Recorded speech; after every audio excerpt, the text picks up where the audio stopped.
이 말씀을 다시 한번 들어보며 하나님께서 우리에게 무엇을 가르치려고 하시는지 이제 이해하려고 합니다.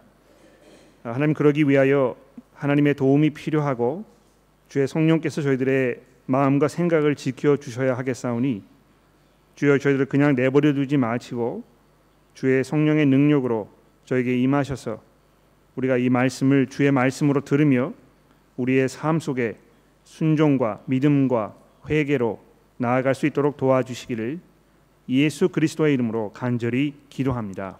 아멘. 여러분, 필요 없는 선물을 받아보신 적이 있습니까? 주는 분의 정성과 호의는 정말 고맙지만 정작 나에게 그렇게 필요하지 않은 오히려 짐만 되는 그런 거를 받아보신 적이 아마 있을 것 같아요. 아마 그 부인 되시는 분들이 남편으로부터 이런 경험이 있지 않을까 생각이 됩니다. 남편분은 이 부인을 사랑하는 마음에서 많이 고민하고 연구해가지고 이 선물이면 우리 집사람이 정말 기뻐하겠다 이런 마음으로 이렇게 갖다 줬는데 그걸 받으시는 부인들께서 별로 그렇게 탐탁치 않게 겉으로는 좋아한다고 얘기하지만 어느샌가 이 장롱 구석에 이렇게 들어가 있든지 이런 경험들이 아마 있으실 거라고 생각이 됩니다. 하나님께서 정말 중요하게 생각하시는 것은 무엇일까? 이것을 아는 것이 정말 중요합니다. 그렇지 않습니까? 우리가 아무리 정성과 뜻과 이걸 다 해가지고 하나님 기쁘시게 해드리고 싶다고 얘기를 하지만 정작 하나님께서 거기에 별로 그렇게 관심이 없는 일을 우리가 지금 하고 있다면 하나님께서 뜻을 가상하게 생각하시고 정성과 마음만 받아주시겠습니까? 오히려 우리가 정말 하나님의 뜻을 잘 이해하고 하나님께서 정말 이 세상에서 중요하게 생각하신 것이 무엇인지를 우리가 판단하여 우리의 마음과 힘과 정성과 우리의 수고와 우리의 가진 모든 것들을 거기에 다 쏟아부어서 그것을 통하여 주를 기쁘시게 할 수 있다면 얼마나 좋은 일이겠습니까? 그렇죠? 그래서 오늘 우리가 본문 말씀을 읽으면서 이 속에서 정말 하나님께서 원하시고 그분이 그 마음속에 소중하게 생각하셨던 것이 무엇인지를 잘 이해하고 그것에 비추어 우리가 어떻게 살아야 되겠는지 이런 문제들을 잠시 돌아보도록 그렇게 하겠습니다. 자, 본문 말씀에 보시면 사도 바울이 어떤 자기의 자서전적인 이런 내용을 담고 있습니다. 내가 어떤 형편에 있고 내가 왜 이렇게 되었고 자기 스스로에 대해서 지금 이야기하는 것처럼 들리는 그런 말씀으로 3장 1절이 시작되고 있습니다. 한번 보실까요? 이러므로 그리스도 예수의 일로 너희 이방인을 위하여 갇힌 자 된 나 바울이 말하거니와 자기의 지금 형편에 대해서 이야기하고 있는 것이죠. 두 가지를 이야기하고 있습니다. 예수의 일 때문에 이방인들을 위하여 지금 죄수가 되어 있는 자기 상태에 대해서 얘기하고 있습니다. 참 기가 막히지 않습니까? 죄수가 되어 있다는 것입니다. 감옥에 갇혀가지고 자유를 박탈당하고 손이 묶여가지고 마음대로 하고 싶은 것을 할 수 없는 이런 결박된 상황 속에 있는 바울이 자기 형편에 대해서 지금 에베소 교회 성도들에게 이것을 어떻게 설명하고 있습니까? 예수의 일 때문에 이방인 여러분들을 위하여 지금 내가 이런 상황 속에 있는 것입니다. 이렇게 말씀하고 있습니다. 이 예수의 일 때문에라는 이 말과 이방인들을 위하여라는 이 두 가지 설명이 서로 관련이 없는 떨어져 있는 그런 것이 아니고요. 잘 생각해 보시면 이것이 한 가지 이야기를 하고 있는 것임에 분명합니다. 무엇입니까? 이 사도 바울이 지금 이방인들에게 자기가 전한 이 복음 그것 때문에 자유를 박탈당하고 감옥에 갇히게 되었다는 것입니다. 지금 우리 호주 사회 속에서도 그리스도인들이 이 자유 발언권, 그 언론의 자유, 말하고 싶은 것을 쉽게 얘기하고 우리가 믿는 바를 사람들에게 전하고 하는 이런 우리의 자유가 점점 줄어들고 박탈당하는 그런 사회 속에 우리가 살고 있습니다. 물론 이 이슬람 국가처럼 그렇게 강압적으로 또 대단한 어떤 그 대가를 치러야 하는 그런 모습까지는 아직 가지 않았습니다만 우리 사회가 그런 방향으로 점점 나아가고 있는 것입니다. 여러분이 이것을 이해하셔야 될 것 같아요. 그런데 이미 사도 바울은요, 지금 그러한 이유 때문에 자기의 자유를 박탈당하고 하고 싶은 이야기를 할 수 없는 이런 상황 속에 놓여 있었다는 것이죠. 아마 여러분들이 그 사도행전의 말씀을 보시면 이 기억나실 텐데요.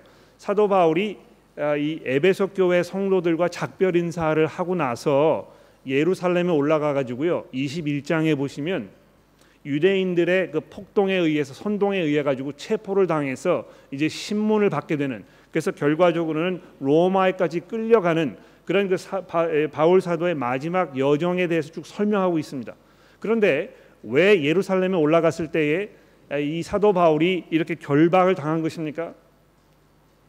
이 율법 없이 이방인들이 하나님과 화해를 하고 하나님의 은혜 가운데 들어올 수 있다고 하는 그 복음을 전한 그것 때문에 지금 이렇게 결박을 당하고 있다는 것입니다.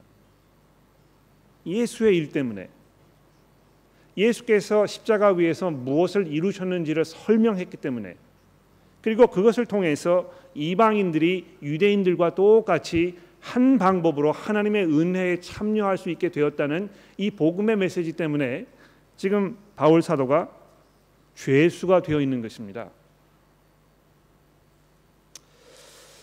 자, 그런데 좀 더 내려가서 자세히 보십시오. 그런 그 복음의 메시지, 이방인들이 율법을 지키지 아니하여도 자기의 어떤 수고와 노력으로 종교적 행위를 통해서 선한 일을 쌓아가면서 마치 어떤 그 불교에서 자기의 그 수양을 하고 수도를 하고 마음을 비우고 하는 이런 그 고통스러운 어떤 그 과정을 거치면서 자기를 성숙시켜 나아가는 어떤 그 수도자의 구도자의 길을 걷는 그런 방법을 통하지 아니하고도 오직 하나님의 은혜를 통해서 하나님과 화해할 수 있게 되는 이 복음의 은혜, 이것을 하나님께서 사도 바울에게 알리셨다는 그 내용에 대해서 지금 2절 말씀부터 사도 바울이 이제 설명을 하고 있습니다. 한번 들어보십시오. 너희를 위하여 내게 주신 하나님의 그 은혜의 경륜을 너희가 들었을 터이라. 여러분, 이 하나님께서 내게 주신 그 하나님의 은혜의 경륜이 뭘 말하는 것입니까? 이방인들이요, 복음을 통해서 예수 그리스도 안에서 유대인과 함께 상속자, 한 지체, 약속에 참여하는 자가 되는 그 일, 6절에 말씀하고 있는 그 내용, 그것을 얘기하는 것입니다. 하나님께서 어떻게 은혜를 베푸셨는지, 은혜가 풍성하신 그 하나님께서 인간의 노력으로 하나님께 나아가는 그 길을 폐하시고 오직 하나님의 은혜로 우리가 모든 사람들이 똑같은 방법으로 하나님께 나아갈 수 있는 그 길을 열어놓으신 이 하나님의 그 역사, 그분의 그 풍성하신 그 은혜, 이것을 하나님께서 드러내셨다는 것입니다. 바로 그것이 비밀이라는 것입니다. 하나님께서 오랫동안 감추어 두셨던, 마음속에 꼭 품고 계셨던, 하나님께서 오래전부터 계획해 놓으셨지만 그냥 그것을 드러내지 아니하시고 마음속에 계획하시면서 그것을 성취하시기 위한 어떤 그 준비 작업을 오랫동안 해 오셨는데요. 그 작업이 끝난 후에 그 은혜의 경륜을 이제 바울 사도에게 보여주셨다는 것입니다. 사도 바울이요, 하나님께서 마음에 먹으셨던 것, 계획하셨던 것, 하나님께서 정말 마음속에 중요하게 생각하셨던 그것을 나에게 나타내신 것입니다. 이렇게 지금 설명하고 있는 것입니다. 한번 들어보십시오. 3절입니다. 곧 계시로 내게 비밀을 알게 하신 것은 내가 먼저 간단히 기록함과 같으니 이것을 읽으면 내가 그리스도의 비밀을 깨달은 것을 너희가 알 수 있으리라. 이제 그의 거룩한 사도들과 선지자들에게 성령으로 나타내신 것 같이 다른 세대에서는 사람의 아들들에게 알리지 아니하였으니 이는 이방인들이 복음으로 말미암아 그리스도 예수 안에서 함께 상속자가 되고 함께 지체가 되고 함께 약속에 참여하는 자가 됨이라.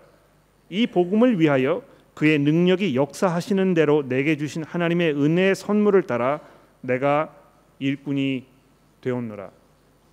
자기 어떤 그 자서전적인 이야기를 하고 있는 것입니다. 내가 어떻게 사도가 되었는지, 또 내가 사도로서 하나님께로 받은 그 임무가 무엇인지, 내가 전해야 하는 그 복음의 내용이 무엇인지, 그 하나님의 그 은혜, 하나님께서 이 감추어 두셨던 그 비밀, 어떻게 이것이 내게 주어졌는지, 이런 것을 좀 쭉 설명하고 있었다는 것이죠. 근데 여러분 이거 한번 생각해 보십시오. 그 5절 말씀에 보시면은요, 사도 바울이 이렇게 설명하지 않습니까? 이제 그의 거룩한 사도들과 선지자들에게 성령으로 나타내셨다는 것이죠. 그러니까 지금 현재 이 시대에는 하나님께서 그것을 나타내셨다는 것입니다. 그런데 그 전까지는요, 그것을 감추어 두시고 사람의 아들들로 하여금 그것을 알지 못하도록 이렇게 조치를 취해 두셨다는 것입니다. 그러니까 여러분 보십시오. 구약 시대에 살던 사람들은요, 하나님의 그 은혜의 경륜에 대해서 자세하게 알지 못했습니다. 물론 하나님께서 구약 시대에도 계속해서 은혜를 베푸시고 정말 자비와 용서와 사랑의 하나님이시라는 것을 사람들에게 계속 말씀하시고, 하나님께서 그 온 백성들, 이스라엘 백성들뿐만이 아니고 이방 모든 사람들도 그 은혜 가운데 부르실 하나님이시라는 것을 계속 나타내셨지요. 그렇지 않습니까? 이 기본적으로 아브라함에게 하셨던 그 약속을 들어보십시오. 내가 너로 하여금 큰 민족을 이루고 너를 통해서 이 세상의 모든 사람들에게 복을 베풀 것이니라. 내가 복의 근원이 될 것이다. 이렇게 이야기하신 내용을 들어보시면 하나님께서 지금 마음속에 뭘 계획하고 계시는지 우리가 알 수 있습니다. 이방인들을 포함하여 모든 사람들을 그 은혜 가운데 부르시려는 하나님이시라는 걸 우리가 알고 있었는데요, 어떻게 하나님께서 그것을 완성하실지에 대해서는 자세하게 말씀하지 않으셨었다는 것입니다. 그 부분이 감추어져 있었거든요. 그래서 이 선지자들이요, 구약 시대의 선지자들이 하나님의 그 약속, 어떤 그 하나님의 큰 그림을 이렇게 보면서 이것이 어떻게 완성될 것인가, 하나님께서 이것을 어떻게 성취하실 것인가, 이것을 고민하고 계획하고 알아보려고 정말 많은 수고를 했었지만 그거 알 수가 없었다는 것입니다. 이 베드로전서 2장 말씀해 보십시오. 그런데 이제는 그 감추어졌던 것이 다 드러나서 이제 모든 사람들이 그것을 듣고 그 은혜에 참여할 수 있는 그 시대가 열렸다는 것입니다. 성령을 통해서 선지자들에게 얘기하시고 사도들에게 보여주시고, 그 다음에 뭐라고 얘기하고 있습니까? 사도 바울 자기 자신에게도 하나님께서 이 말씀을 하셨는데요, 8절에 보시면 자기 자신을 뭐라고 얘기하고 있습니까?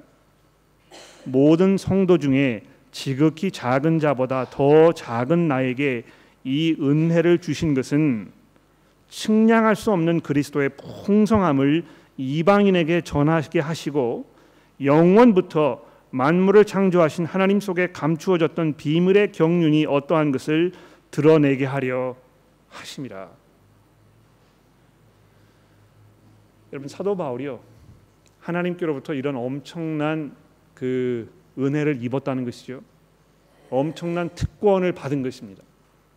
하나님께서 창세 전부터 계획하고 준비하셨던 그 비밀스러운 그것을 이제 본격적으로 드러내시기로 작정을 하셨는데요, 그 일의 첫 번 주자로 사도 바울을 부르셨다는 것입니다. 그런데 여러분, 이거 생각해 보십시오. 사도 바울이 그것을 이렇게 이해하면서 그 마음이 얼마나 벅차올랐겠습니까? 자기가 과거에 어떤 삶을 살았었는지 마음속에 기억이 나지 않았겠습니까? 사도 바울이 어떤 사람이었습니까? 사도 바울이 뭐 여러 신약 다른 부분에서도 그렇게 얘기하잖아요. 내가 교회를 핍박하고 어떻게 해서든지 간에 예수를 증거하는, 예수를 향한 믿음을 가지고 있는 사람들을 다 붙잡아 가지고 감옥에 쳐넣는, 이것이 자기의 일이었다는 것입니다. 더군다나요, 스데반 그 집사가 사도행전 7장에서 돌에 맞아 순교를 할 때 바울 사도가 그 자리에 있었거든요. 거기에 방관만 한 것이 아니고요, 거기에 있던 사람들이 돌을 들어가지고 스데반을 치려고 할 때 그 겉옷을 다 걷어다가 자기가 간수하고 있었다는 것입니다. 그 스데반 집사의 순교자에 동참했을 뿐만이 아니고 거기에 앞장섰던 사람이 사도 바울이었습니다.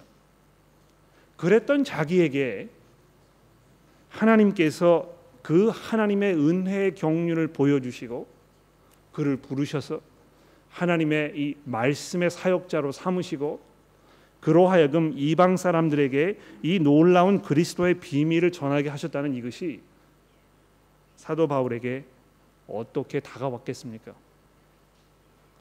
이 사도 바울이 신약 성경 다른 여러 군데서 자기 스스로에 대해서 이야기하면서 내가 죄인 중에 괴순이라 이렇게 얘기하잖아요. 그런 자기 자신에게 이 엄청난 은혜를 베푸시는 이 하나님의 그 뜻과 계획을 사도 바울이 생각하면서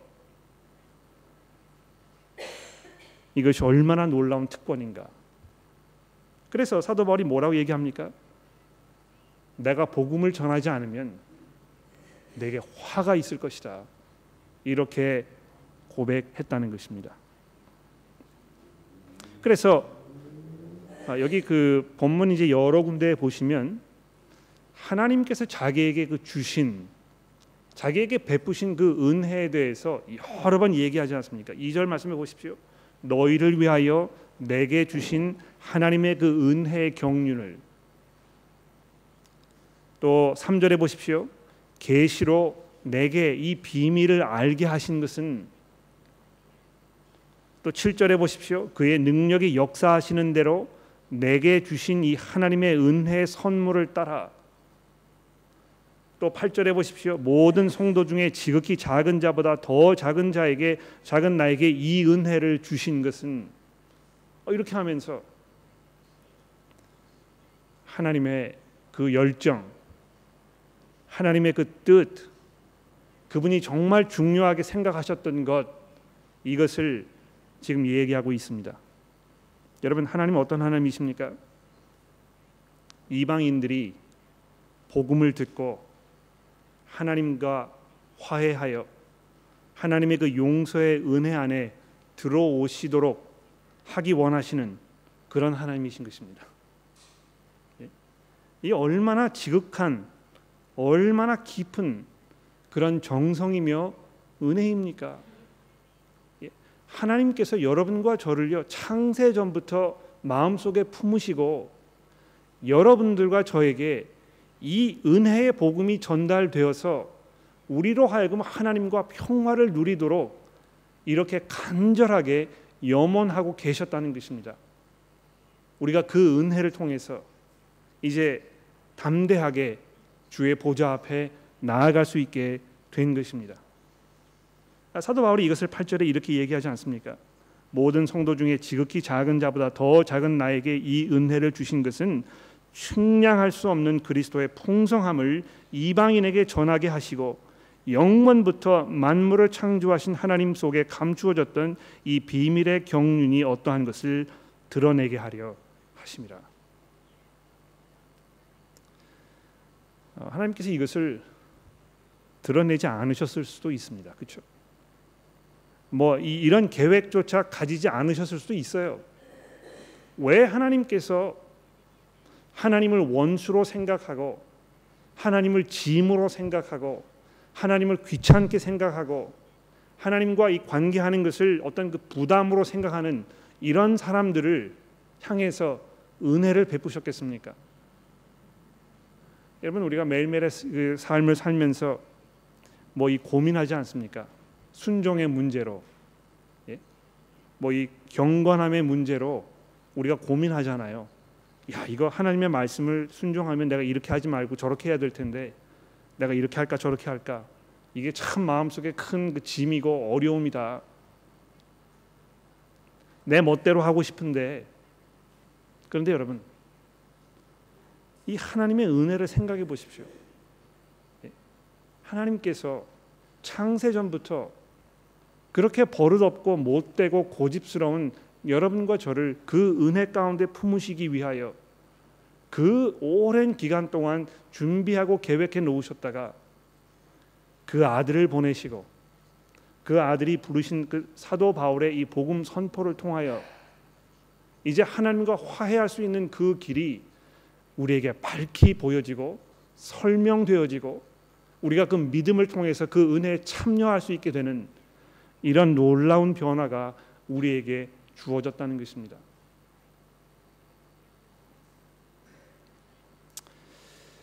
뿐만 아닙니다. 더 놀라운 것은요, 10절 말씀해 보십시오. 이는 이제 교회로 말미암아 하늘에 있는 통치자들과 권세자들에게 하나님의 각종 지혜를 알게 하려 하심이니 곧 영원부터 우리 주 예수 그리스도 안에서 예정하신 뜻대로 하신 것이라. 여러분, 이거 보십시오. 교회가 이렇게 교회로 모여 있지 않습니까? 물론 뭐 우리 교회는 유대인들이 오는 그 자리는 아닙니다. 뭐 유대인들이 오면 우리가 문 앞에서 막아서고 들어오지 못하도록 이렇게 하지 않습니다만, 우리가 뭐 유대인 분들과 이렇게 많이 만나고 교류할 수 있는 그런 상황이 아니기 때문에 이 자리에 유대인들이 있지는 않습니다. 그런데 1차적으로 유대인들이나 이방인들이 똑같이 이 복음이라는 그 방법을 통하여 하나님의 은혜 가운데 나아가게 되고, 그래서 예전에는 전혀 교류할 수 없었던 이 두 부류의 사람들이 똑같이 하나님의 은혜에 참여하게 되는, 그래서 이 교회를 만들게 되는 그 상황을 보았을 때 하늘에 있는 이 모든 천군과 천사들, 어떤 그 영적 세력들이 그 교회의 실체를 보면서 하나님의 그 능력과 하나님의 지혜와 하나님의 그 경륜을 감탄하고 찬송하고 이것이 얼마나 놀라운 것인가에 대해서 지금 칭송하고 있다는 것입니다. 이것을 좀 더 폭넓혀 이야기한다면, 모든 교회가 교회로 모일 때, 지금 여러분과 제가 이렇게 하고 있는 것처럼 우리가 교회로 모여 있을 때 각양각색의 사람들이 지금 모여 있지 않습니까? 남자도 있고 여자도 있고 나이 드신 분도 있고 젊은 사람도 있고 학력이 높은 분도 계시고 그렇지 않은 분도 계시고 이런 일 하는 분도 계시고 저런 분 하는 분도 계시고 온갖 종류의 분들이 여기 다 모여 있는 것입니다. 그런데 우리 모두가 차별 없이 오직 예수 그리스도를 믿음으로 말미암아 하나님의 자녀가 되는 이 은혜 가운데 들어가서 교회가 되어 한 지체가 되고 한 몸을 이루고 우리가 함께 하나님의 그 상속을 유업받는 그 상속자가 되었다는 이 사실, 이것을 하늘에서 천군과 천사들이 내려다보면서 하나님의 능력을 찬송하고 있는 것입니다. 여러분,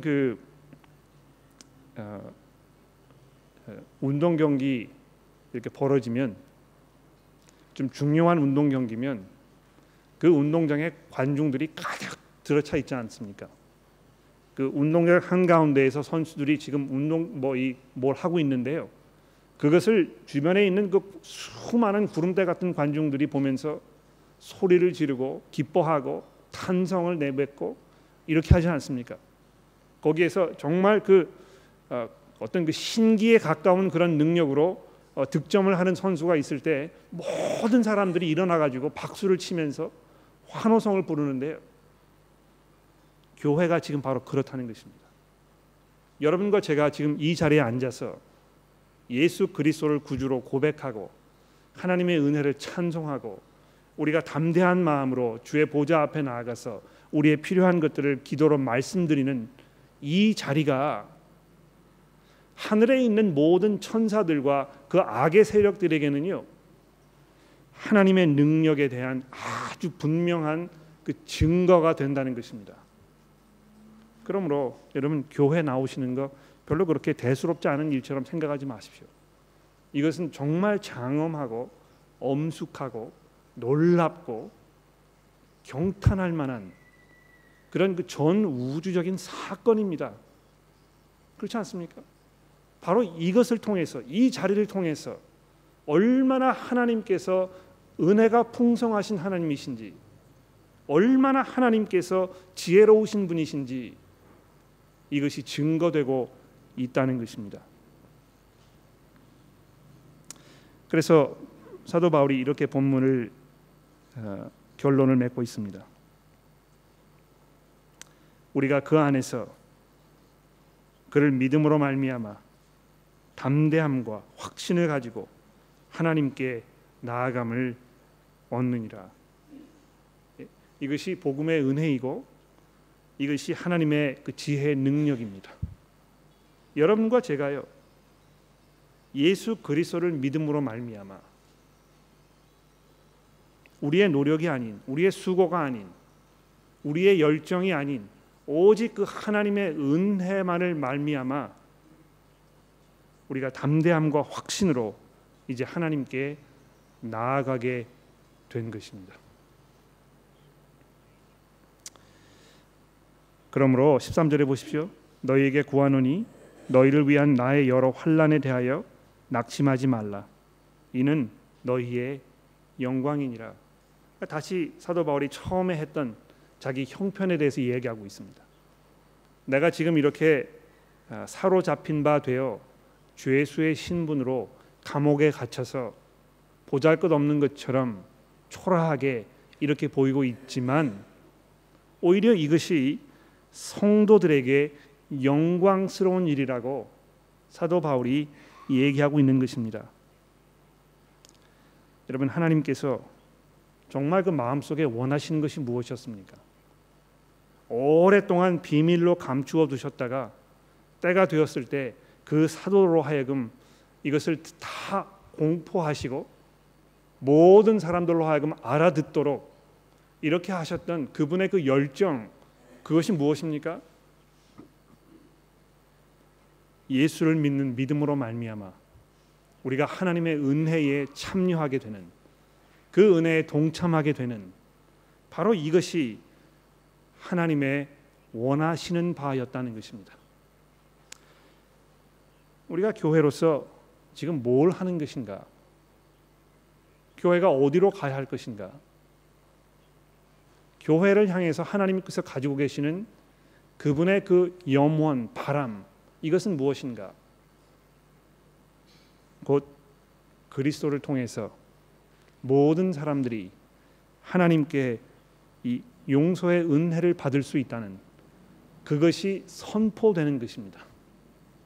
사람들이 그것을 전해 듣고 돌아서서 하나님과 화해하며 하나님의 은혜 가운데 참여하게 되는 것입니다. 바로 하나님께서 그것을 원하고 계시는 것입니다. 그러므로 여러분, 우리가 뭘 해야 되겠습니까? 우리 교회에게 주어진 이 사명이 무엇입니까? 복음을 전하는 것입니다. 그리스도를 증거하는 것입니다. 사람들을 설득하여 그리스도의 은혜 가운데 들어오도록 그들을 부르는 것입니다. 그리스도를 모르는 사람들을 위해서 기도하며 그들에게 복음이 전해질 수 있는 그 기회를 엿보고 기회가 주어졌을 때 복음을 설명하며 또 그 일을 할 수 있는 사람들을 우리가 찾아내고 그들을 지원해주고 또 외국에서 이 선교 사업을 하고 계시는 분들 위해서 우리가 기도로 동참하며 그분의 사역에 참여하고 우리 스스로 이 복음 전하는 일에 훈련 받아서 우리도 잘 준비되어 그 기회가 주어졌을 때 이 일을 감당할 수 있는, 바로 이것이 교회의 본질인 것입니다.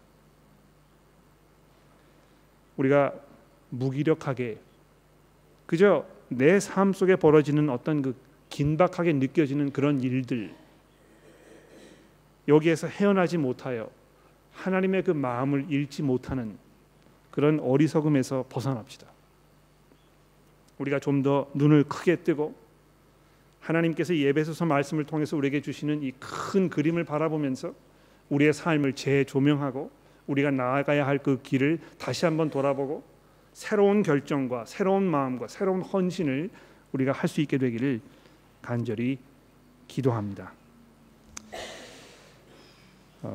기도한 후에 주기도문으로 함께 기도하시겠는데요. 우리가 그 에베소서의 말씀을 들은 후에 주기도문으로 기도하는 거 굉장히 큰 의미가 있다고 생각합니다. 거기 보시게 되면 하늘에 계신 우리 아버지여 이름이 거룩히 여김을 받으시오며 나라가 임하옵시며 아버지의 뜻이 하늘에서 이루어진 것처럼 이 땅에서도 이루어지기를 우리가 간구합니다. 이렇게 기도하는 것이 아마 우리 성도들이 마땅히 해야 할, 이 말씀을 들은 후에 드려야 할 우리의 기도라고 확신합니다. 기도하겠습니다. 하나님 아버지, 감사합니다. 저희들에게 어찌 이런 큰 은혜를 베푸시고 어찌 저희들로 하여금 하나님의 이 은혜의 상속자가 되게 하시는 것입니까? 하나님, 저희가 하나님과 원수된 지경에서 우리가 소망도 없이 또 바랄 것도 없이 멸망의 길을 살고 있었지만 저희를 불러주시고 이 은혜에 참여하게 하셨으니 주여 저희들의 마음속에 기쁨과 감사와 감격으로 채워주시며 하나님께서 그 오랜 동안 마음속에 원하셨던 이 복음이 선포되어 모든 사람들이 은혜에 참여하게 되는 그 일에 저희들도 동참하도록 도와주옵소서. 이제 주께서 저희들에게 가르쳐 주신 기도로 기도하오니 하늘에 계신 우리 아버지시여 이름이 거룩히 여김을 받으시오며 나라가 임하옵시며 뜻이 하늘에서 이루어진 것 같이 땅에서도 이루어지이다. 오늘날 우리에게 양식을 주옵시고 우리가 우리에게 죄 지은 자를 사하여 준 것 같이 우리 죄를 사하여 주옵시며 우리를 시험에 들게 하지 마옵시고 다만 악에서 구하옵소서. 나라와 권세와 영광이 아버지께 영원히 있사옵나이다. 아멘.